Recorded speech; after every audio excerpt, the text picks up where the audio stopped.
السلام عليكم ورحمة الله تعالى وبركاته. خوتي خواتاتي، كي دايرين؟ لاباس عليكم؟ بخير؟ نتمنى ان شاء الله يلقاكم هذا الفيديو وانتم في احسن الاحوال.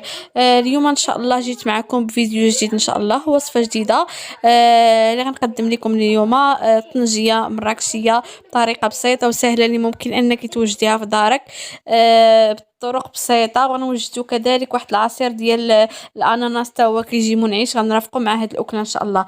اول حاجه البنات غنبدا معكم بالمقادير هما الاولين، والطريقه صراحه كتجي رائعه وكطيب دغيا وكتجي بنينه والمرقه ديالها كتجي خاطره. المهم هنايا كنحتاج اللحم كيف ما كان اللحم. هنايا عندي شويه ديال السمن حامض مسير، وتقريبا الماء اللي غيطيب لينا فيه داك اللحم على حسب الكميه ديال اللحم. هنايا عندي نص كاس كما كتشوفوا ديال اتاي. درت فيه الزيت البلديه والزيت الروميه.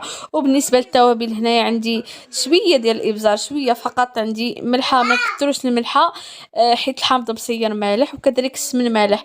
عندي جوج فصوص ديال الثومه. عندي اهم حاجه اللي كتكون كتزين هاد الاكله اللي هي القزبور مطحون، وكذلك الكمون. هنايا اول حاجه كناخذ الكوكوط ديالي كندير فيها اللحم، ومن بعد كندير فوقها العطريه، وكندير داك السمن وداك الزيت، وكنقطع جوج طريفات تقريبا ديال المصير على حساب الاختيار. المهم انا غندير جوج طريفات صغار، وغادي نروي بالماء، وغادي نسد الكوكوط ديالي وغندير لها الصفاره عافيه عاديه حتى تصفر الكوكوط. عاد نحيدو الصفاره ونقصو بزاف، يعني نقصو العافيه، يعني حتى يعني نقصو العافيه مزيان، ما نخليهاش تجهد.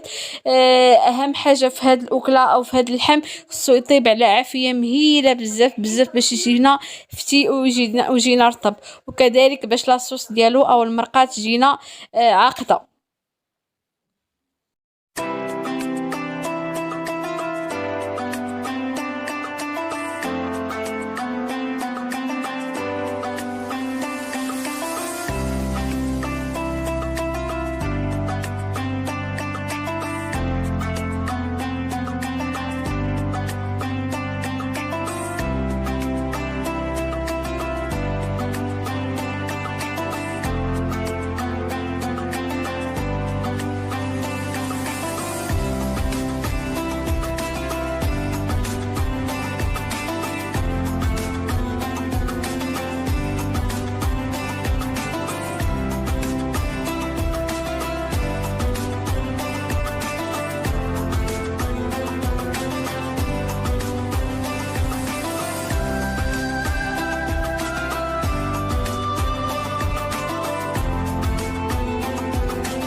ايوا هانتوما البنات، هنايا من بعد ما دازت نص ساعه شوفوا راه ديجا اللحم راه كيطيب ليا.